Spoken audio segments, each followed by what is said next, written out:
Jason ingin memegang tangannya dan duduk, tapi Yasmin segera menarik tangannya. Aku tidak bisa menyentuhmu, bahkan di rumah kita. Jason menatapnya dengan mata yang dalam. Sebenarnya, aku sangat ingin hubungan kita baik-baik saja. Yasmin bersandar di sofa, dia mengambil remote dan menyalakan TV. Apa dokter, pengobatan tradisional itu sulit ditemukan? Faktanya tidak ada kabar dari Luna. Jason melihat Yasmin tidak berniat membicarakan perasaan dengannya, jadi dia hanya bisa mengikuti topiknya dan berkata, Bagaimanapun tidak ada informasi yang tertinggal, hampir seperti orang yang tidak pernah ada. Apa ini berarti seseorang memang mengincarku? Dokter itu berkata.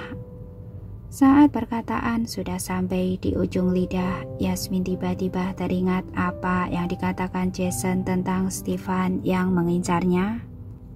Kedua hal ini mempunyai tujuan yang sama, namun pendekatannya berbeda. Bisakah dia langsung berasumsi masalah ini ada hubungannya dengan Joanna hanya karena nama belakang mereka sama? Jason juga mengejeknya tentang Stefan. Apa katamu?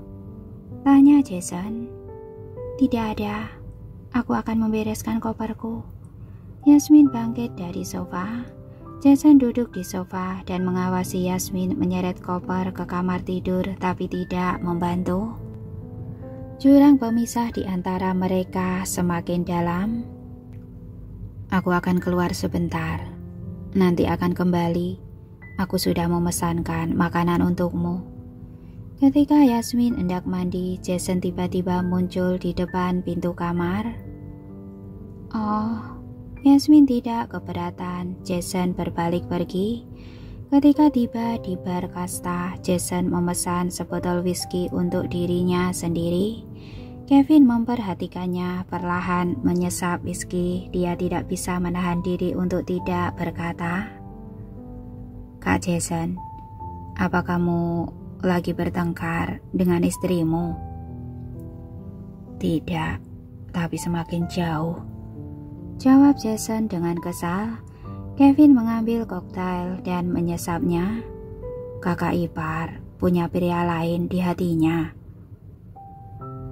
Bagaimanapun bersama dengan para aktor tampan di lokasi syuting begitu lama, tanpa sadar Kevin berpikirkan soal cinta yang tumbuh karena berinteraksi untuk waktu yang lama. Untuk saat ini tidak, tapi dia sudah tidak seperti dulu. Jason memegang gelas whisky dengan mata tertunduk. Yasmin sudah tidak mencintainya seperti dulu. Kalau begitu, kamu harus cari cara. Minum alkohol tidak akan membantu, kata Kevin segera. Bukankah aku datang kepadamu untuk mencari solusi? Jason segera menatapnya. Kevin merasa Jason sedang mempersulitnya. Dia hanya seorang lajang. Baiklah, apa yang kamu ingin aku lakukan untukmu? Tanya Kevin. Jason mengatakannya dengan detail. Kevin memandangnya dengan serius. Setelah beberapa saat dia berkata, Aku tidak bisa berkomentar atas masalah ini. Kalau aku kakak ipar, aku tahu ini masalahku. Itu sebabnya aku meminta untuk memberiku nasihat. Jason memandangnya dengan serius. Yang dipedulikan kakak ipar adalah Joanna, cinta pertamamu. Begitu dia menelpon kamu, akan langsung pergi menemuinya. Bukankah kamu hanya perlu tidak melakukan hal ini lagi? Jawab Kevin sederhana. Pikirkan cara lain, kata Jason. Kevin tampak tidak mengerti. Kak Jason, aku tidak mengerti. Sebenarnya seberapa penting Joanna? Dia tidak penting, tapi masalahku. Dan dia akan melibatkan istriku. Masalah ini sangat rumit. Jason menyesap whiskinya. Sejauh mana keterlibatannya membahayakan nyawa? Kevin bertanya dengan rasa ingin tahu. Mungkin aku tidak berani bertaruh, Jason berkata.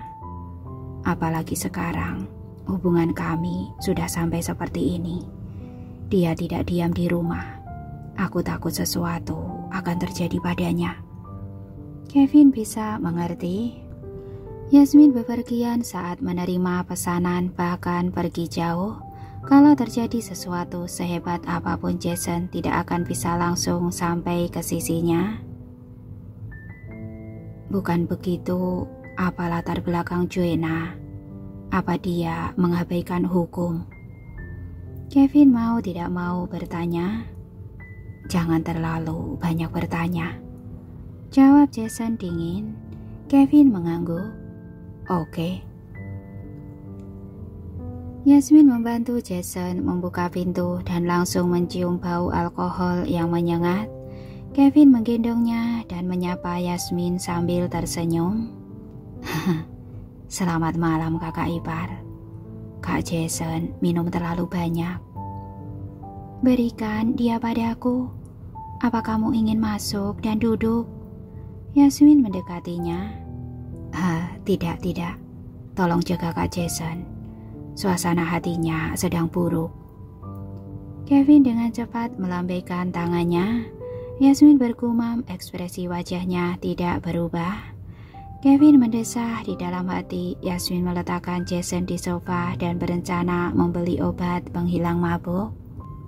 Sebelumnya ini adalah rumahnya, tentu saja tidak akan memiliki barang seperti itu. Dia berdiri untuk mengambil ponsel. Jason meraih tangannya. Istriku, kepalaku sakit. Apa kamu bisa membantuku memijatnya? Jason berkata dengan suara samar. Tentu saja Yasmin akan membantunya.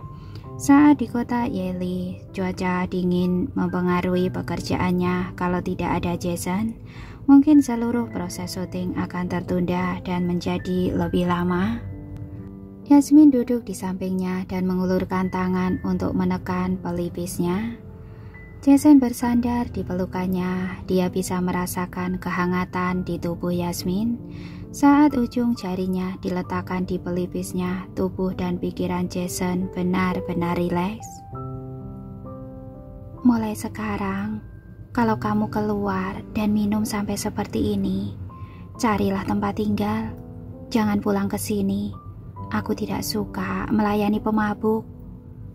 Yasmin memijat pelipisnya dan memperingatkannya dengan tidak senang. Jason tidak bersuara. Dia melingkarkan tangannya di pinggang Yasmin, tapi suaranya jauh lebih lembut dari sebelumnya. Istriku, jangan macam-macam, kata Yasmin dengan wajah dingin. Jason bersandar dengan nyaman di pelukannya dan bergumam, aku tidak menyukai Joanna. Aku tidak pernah menyukainya. Walaupun katanya perkataan saat mabuk adalah yang sebenarnya, tapi bagaimana jika Jason tidak mabuk dan sengaja mengatakannya? Yasmin tetap memasang wajah datar dan perlahan-lahan menekan pelipisnya tanpa menjawab. Percayalah padaku. Jason memeluknya sedikit lebih erat. Yasmin tidak dapat mengingat dengan jelas apa yang terjadi selanjutnya. Jason mengatakan banyak hal padanya. Keduanya bergumul dari ruang tamu ke kamar dan dia dilempar ke tempat tidur oleh Jason. Nafasnya seksi. Yasmin akhirnya tenggelam. Keesokan paginya Jason terbangun sambil memeluk Yasmin. Dia menatap wanita berwajah lembut di pelukannya dan tanpa sadar mencium keningnya. Yasmin terbangun karena ciumannya. Bagaimana kalau kita punya anak? Jason tiba-tiba berkata seolah-olah dia punya keinginan. Yasmin langsung kehilangan rasa kantuknya. Kamu sudah gila ya? Yasmin bergumam sambil memunggungi Jason. Jason hanya ingin mengujinya karena dia tidak mau, tentu saja dia tidak akan memaksanya. Kalau begitu, tidak perlu punya anak. Kita bicarakan lagi setelah kamu menginginkannya, katanya sambil mencium bau Yasmin. Kulit kepala Yasmin terasa sedikit mati rasa. Dia mengerang pelan dan bergumam, "Ini sudah pagi." Jason terkekeh. Dia dengan lembut menggigit bahu Yasmin dan mendekatinya. Selamat pagi istriku." Telinga Yasmin terasa panas ketika mendengar panggilannya. Dia menutup matanya dan bulu matanya sedikit bergetar. Kelembutan yang dulu sering dia harapkan sekarang mudah didapatkan karena dia sudah tidak mencintai Jason lagi. Yasmin jadi berpikir, apa pria itu seperti ini? Jason bangun untuk menyiapkan sarapan. Yasmin melihat waktu dan menyadari dia tidak punya banyak waktu untuk tetap diam di tempat tidur. Dia masih harus pergi ke lokasi syuting. Pagi ini secara ajaib keduanya sangat harmonis. Jason mengantar Yasmin ke lokasi syuting. Saat melihat Stefan, Jason tidak bisa menahan diri untuk berpikir apa yang akan dilakukan Stefan jika mengetahui hubungannya dengan Yasmin. Tentu saja dia hanya memikirkannya.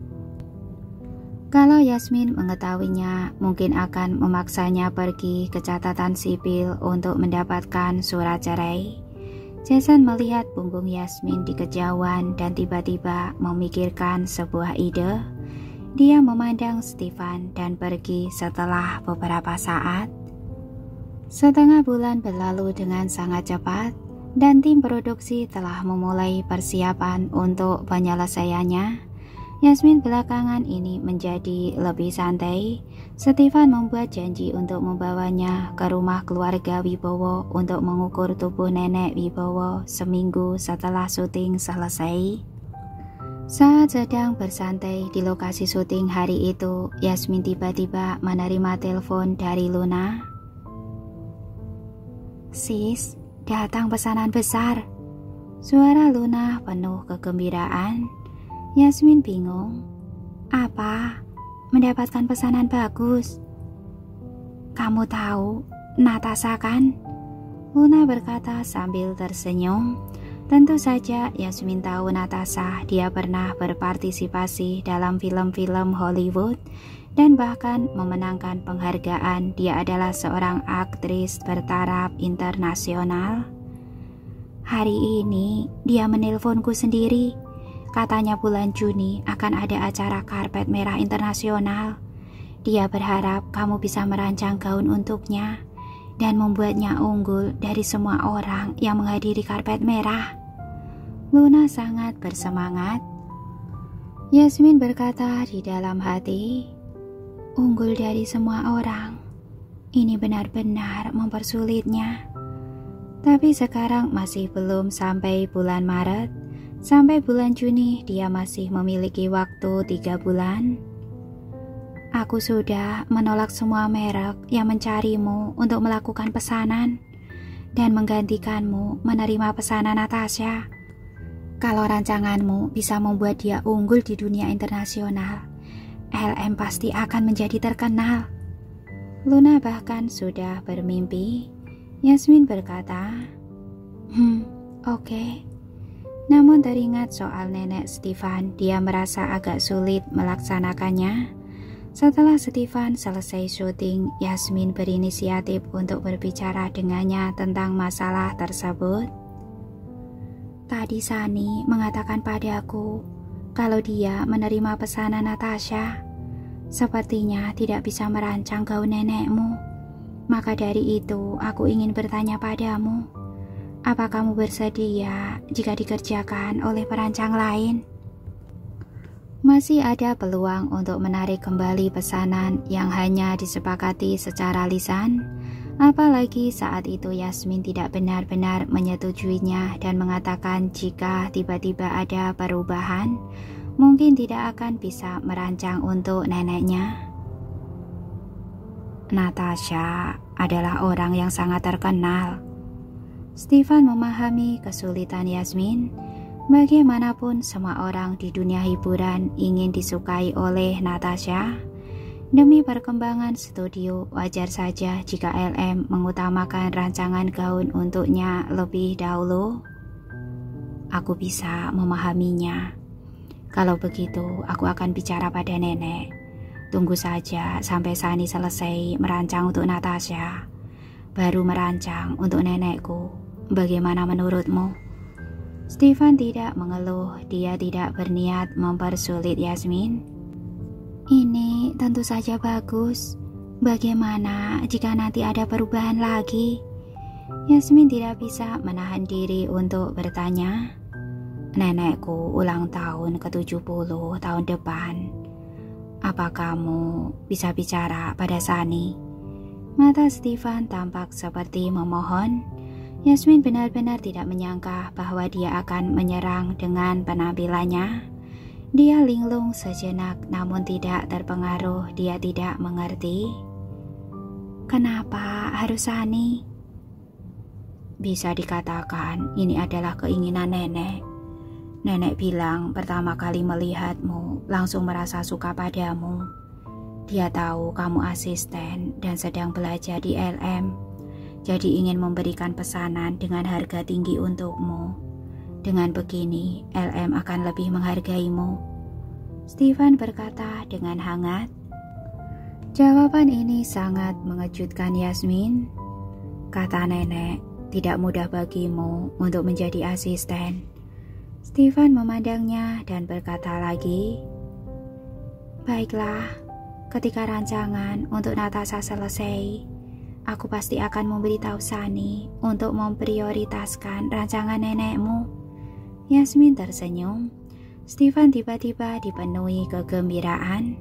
Setelah masalah di sini diselesaikan, Yasmin sering kembali ke studio. Kekacauan dunia diselesaikan dengan tenang.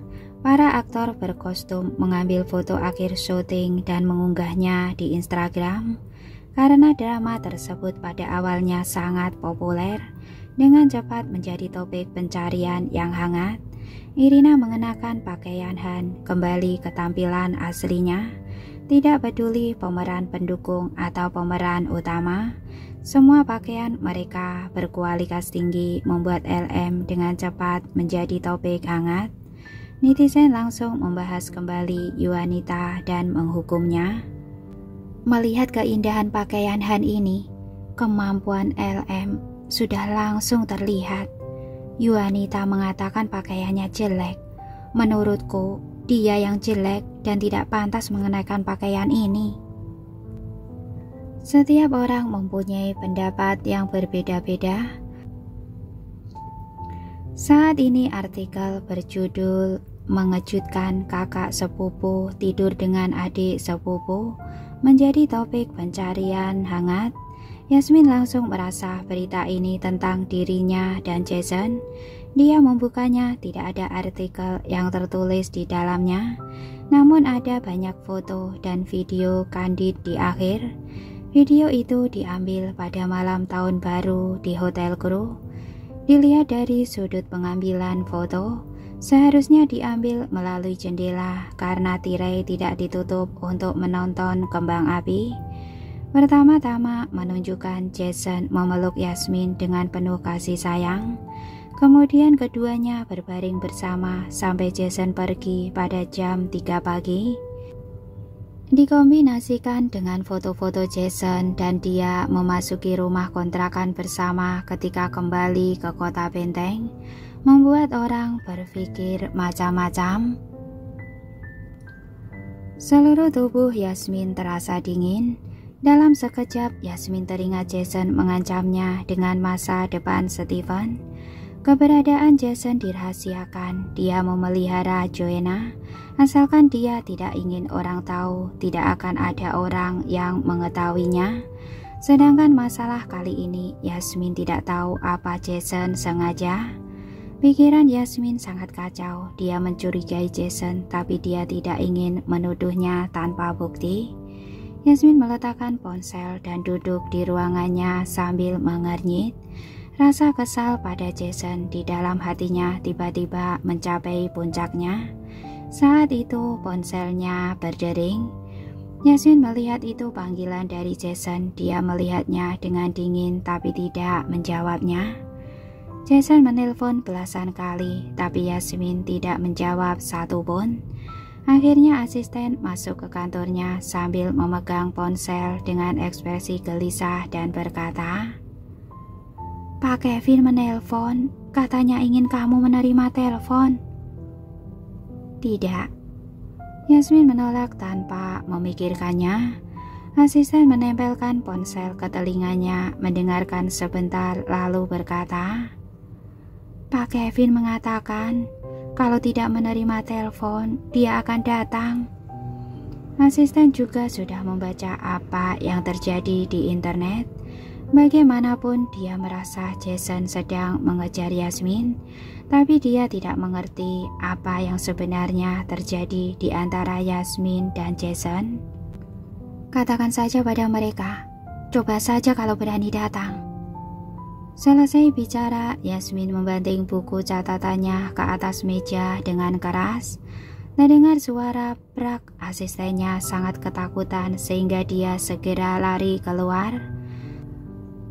Setelah panggilan ditutup, Kevin memandang Jason tanpa daya. "Lihat kan, kakak ipar sama sekali tidak akan mempedulikan kita." Mudah bagi Jason untuk menyelesaikan masalah ini, tapi dia memiliki motif egois. Dia ingin mengumumkan hubungannya dengan Yasmin. Jadi meskipun tahu saat ini Yasmin sedang marah, dia tetap menelponnya dengan sedikit berharap panggilan telepon ini bisa memenuhi keinginannya. "Dia marah," jawab Jason. Kali ini Yasmin pasti sangat marah. Yasmin pasti berpikir setiap kali bertemu dengannya tidak ada hal yang baik yang terjadi. "Lalu apa yang akan kamu lakukan? Jika ini terus berlanjut, Stefan akan memiliki kesempatan," kata Kevin. "Sekarang dia tidak mau bertemu denganku. Kamu kembali bekerja dulu," kata Jason. Jason tidak ingin melepaskan kesempatan ini karena Yasmin tidak menjawab teleponnya. Dia tetap ingin bicara langsung dengan Yasmin dan meyakinkannya untuk mengungkapkan hubungan mereka. Dan mereka bukan sepupu. Dengan begitu para pria di sekitar Yasmin akan merasa tidak senang.